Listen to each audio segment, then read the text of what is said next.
ओम नमः शिवाय, जय महाकाल। आप सबको पता है कि कल है सोमवार की अष्टमी का बहुत ही प्यारा सा दिन। और अगर आप ये चाहते हो ना कि आपका पूरा परिवार हमेशा खुश रहे, कभी भी कोई तकलीफ ना होना, तो ये वीडियो आपके लिए है। पूज्य गुरु जी की कथा से सुन के बहुत अच्छे से आपको बताऊंगा। यहाँ पर मैंने गलती से शहद ले लिया है। शहद नहीं, आपको बस घी की 7 बिंदी लेनी होगी। छोटा सा उपाय करिएगा, आपके घर के जितने भी कष्ट होंगे, जो भी परिवार में समस्याएं होंगी, वो खत्म होंगी, है ना। कैसे करना है, लेकिन सबसे पहले आपको बता दूं, इस पूरी वीडियो में हम लोग 3 बहुत ही सुंदर से उपाय की बात करेंगे, जो कि कल के दिन आप सभी को जरूर करने चाहिए। ठीक है, चलो सबसे पहले हम लोग उपाय की बात करते हैं। सारे उपाय बहुत आसान है, सिर्फ आप सुनते जाएं, समझने की कोशिश करिएगा। ठीक है, जो पहला उपाय होगा वो है आपकी फैमिली के लिए, आपके परिवार के लिए। कहने का क्या मतलब है कि अगर आपके परिवार में हमेशा लड़ाइयाँ होती हैं, छोटी छोटी बातों को लेके आपस में लड़ते रहते हैं, भिड़ते रहते हैं, लड़ाइयाँ आपके घर में हमेशा होती है ना, तो क्या करेंगे, इस तरीके से लेंगे। आपको लेना होगा घी। अब जो घी लोगे ना, वो गौ माता का यानी कि गाय के दूध से बना हुआ निर्मित घी होना चाहिए। ऐसे वैसे घी नहीं लेना, आपको गौ माता के दूध से बना हुआ ही घी लेना है। ठीक है, ज़्यादा नहीं, 1 चम्मच घी लेना। और उसके बाद क्या करेंगे, इस घी को लेके पहुँच जाएंगे महादेव के शिवलिंग के पास। कहाँ पे जाओगे, महादेव के शिवलिंग के पास जाना। हम सबको पता है और मैं आपको कई बार बता चुका हूं कि आपको पूरा परिवार महादेव का कहाँ पर है, शिवलिंग पे ही विराजमान है।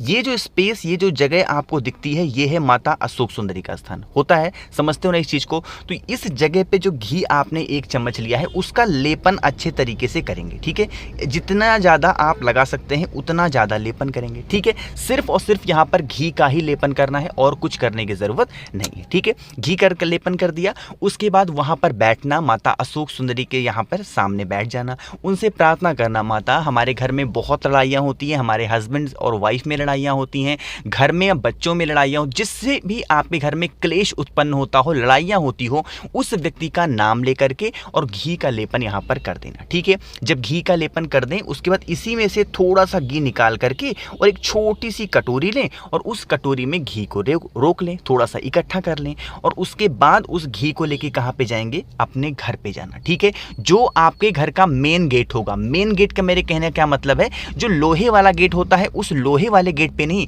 जब लोहे वाले गेट से हम लोग अंदर एंट्री लेते हैं तो एक और लकड़ी का दरवाजा होता है, उसी दरवाजे पर माता अशोक सुंदरी के नाम की मात्र उस घी की 1 बिंदी लगा देना। आपके घर में कभी भी लड़ाइयाँ नहीं होंगी, हमेशा पॉजिटिव एनर्जी आपके घर में बनी रहेगी, है ना। यहीं पे कुछ लोग पूछेंगे, भैया घी लगाने के बाद क्या हम जल वगैरह समर्पित कर सकते हैं? जी हाँ, बिल्कुल। घी लगाने के बाद जब घी आप कटोरी में रोक लें, उसके बाद 1 लोटा शुद्ध जल तांबे के लोटे से महादेव के शिवलिंग के ऊपर श्री शिवाय नमस्तुभ्यम का स्मरण करते हुए समर्पित करना। जो भी व्यक्ति सोमवार के दिन या फिर सोमवार की अष्टमी के दिन इस तरीके से उपाय को करता है, उसके घर से जितनी भी समस्याएं होती हैं, नेगेटिव एनर्जी होती है, वो घर के बाहर निकल जाती है। बात आई समझ में? चलो, पहले उपाय की 2 बात हमने यहाँ पर कर ली है। आगे बढ़ते हैं इस वीडियो में। अब हम लोग अपने दूसरे उपाय की तरफ। लेकिन ये दूसरा उपाय बताने से पहले एक छोटा सा काम आप सभी को करना है, वो है वीडियो को लाइक कर दो। और जिसने अभी तक चैनल को सब्सक्राइब नहीं किया ना, तो जल्दी से चैनल को सब्सक्राइब कर दो। ठीक है, चलो सबसे पहले समझते हैं कि इस उपाय को करने के आपके फायदे क्या हैं। ठीक है, सबसे पहला फायदा तो ये है हस्बैंड और वाइफ। मेनली ये उपाय किन के लिए है, पति और पत्नी के लिए। जो भी हस्बैंड वाइफ में हमेशा लड़ाइयाँ होती है ना, छोटी छोटी बात को लेके, वो इस उपाय को कर सकते हैं।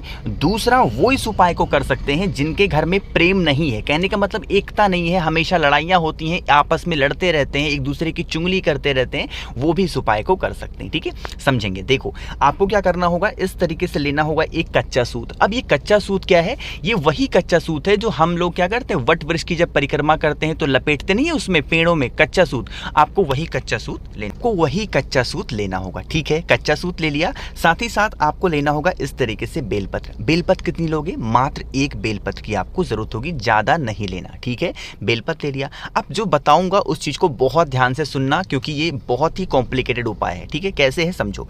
आपको क्या करना है, महादेव के मंदिर में जाना। जैसे ही महादेव के मंदिर में आप पहुंचोगे, सबसे पहले दर्शन किसके होंगे, आपको नंदी बाबा के। अरे होंगे ना दर्शन, तो क्या करेंगे, उस 1 बेलपत्र को वहीं पर नंदी बाबा के पीछे बैठेंगे, यहाँ पर पीछे बैठ जाना और उस 1 बेलपत्र को लेना और जो कच्चा सूत है उसको लेना। ठीक है, ले लिया। अब कच्चे सूत को क्या करेंगे, अपने हाथ पे कुछ इस तरीके से लपेटेंगे। कितनी बार घुमाएंगे, 7 बार, 7 टाइम्स घुमाएंगे, नाम और गोत्र बोल करके। अगर पति ये उपाय अपनी पत्नी के लिए कर रहे हैं तो पत्नी का नाम और गोत्र, अगर कोई पत्नी अपने पति के लिए कर रही हैं तो पति का नाम और गोत्र बोल करके इसको लपेटेंगे, या फिर जिस भी इंसान से लड़ाइयाँ होती हैं उस इंसान का नाम और गोत्र बोलेंगे। ठीक है, इतना करने के बाद अपने हाथों पर इस तरीके से उस कच्चे सूत को 7 बार घुमाना। ठीक है, बांधना नहीं है, बस 7 बार लपेट देना, थोड़ा सा ढीला रखना। ढीला क्यों रखना? क्योंकि जब 7 बार आप लपेट दें उसके बाद इस कच्चे सूत को अपने हाथों से निकाल लें, बाहर निकाल लें। ठीक, ऐसे लपेटा हुआ ही बाहर निकाल लें। उसके बाद क्या करेंगे, यहाँ से नंदी बाबा के पीछे से उठेंगे। ठीक है, उठने के बाद कहाँ पे जाएंगे, महादेव के शिवलिंग के पास जाके खड़े होंगे। जो नियम बताऊंगा समझना, मैं आप सबको कई बार बता चुका हूँ, महादेव का पूरा परिवार शिवलिंग पे ही विराजमान है ना।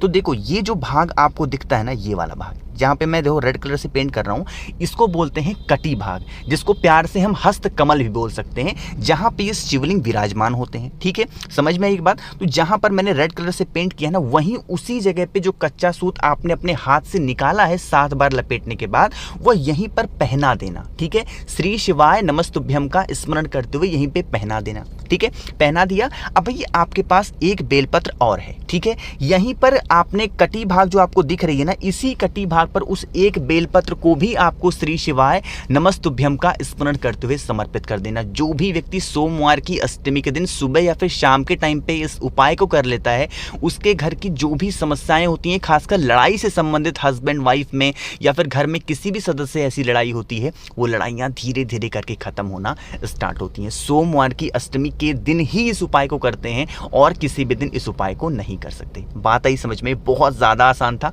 अब इसके बाद आप चाहें तो 1 लोटा शुद्ध जल तांबे के लोटे से महादेव के शिवलिंग के ऊपर समर्पित कर सकते हैं, उसकी कोई दिक्कत नहीं है। समझ में आई बात? चलो, 2 उपाय की बात हमने यहाँ पर कर ली है। आगे बढ़ते हैं इस वीडियो में। अब हम लोग तीसरे उपाय और इस वीडियो का सबसे आखिरी उपाय, वो आखिरी उपाय क्या है समझो।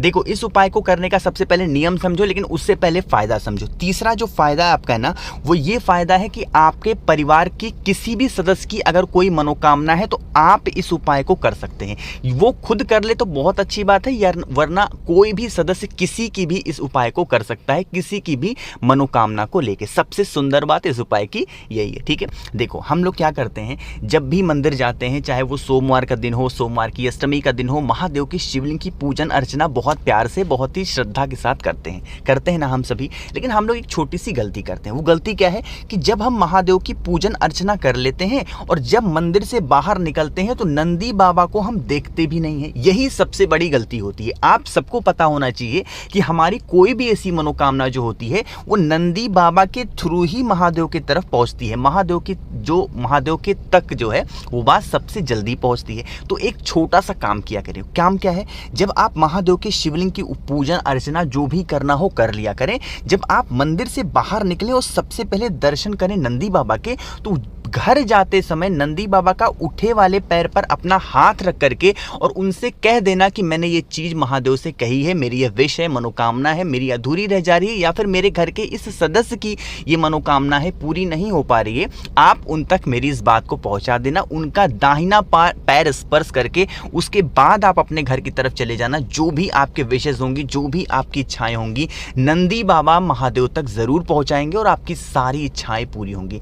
सबसे सुंदर उपाय है ये। इससे आसान उपाय आपको अपनी मनोकामना पूरी करने के लिए हो ही नहीं सकता, या फिर किसी और की मनोकामना को पूरी करने के लिए, है ना। यहाँ पर एक छोटी सी शिकायत आप सभी को होती है कि भैया आप कमेंट का रिप्लाई नहीं करते। तो मेरे सभी भाई, मेरी सभी बहनों, आप लोग से मैं माफ़ी चाहता हूँ, लेकिन आपको पता होना चाहिए इतने ज़्यादा कमेंट आते हैं कि मैं सभी के रिप्लाई नहीं कर पाता हूँ। इसीलिए मैं आपसे बार बार कहता हूँ कि अगर आपको मुझसे फ़ोन पे बातें करनी है तो आप मुझे इंस्टाग्राम पे फॉलो कर सकते हैं, द नेचुरल प्लैनेट 108। वहाँ पर मैं सभी के रिप्लाई भी करता हूँ और सभी से फ़ोन पे भी बातें कर लेता हूँ। लेकिन यहाँ यूट्यूब के कमेंट सेक्शन में मेरे लिए रिप्लाई कर पाना थोड़ा सा इस टाइम पे मुश्किल होता जा रहा है। ठीक है, फिर भी कोशिश करता हूँ मैं आप सभी को रिप्लाई करने की। तो कुछ पूछना हो तो आप इंस्टाग्राम पे या फिर नीचे कमेंट में पूछ सकते हैं। जितने भी भाई बहन मेरी आवाज़ पहली बार सुन रहे हैं, चैनल को सब्सक्राइब करिएगा और हाँ, वीडियो को लाइक ज़रूर किया करिए। ओम नमः शिवाय, जय महाकाल।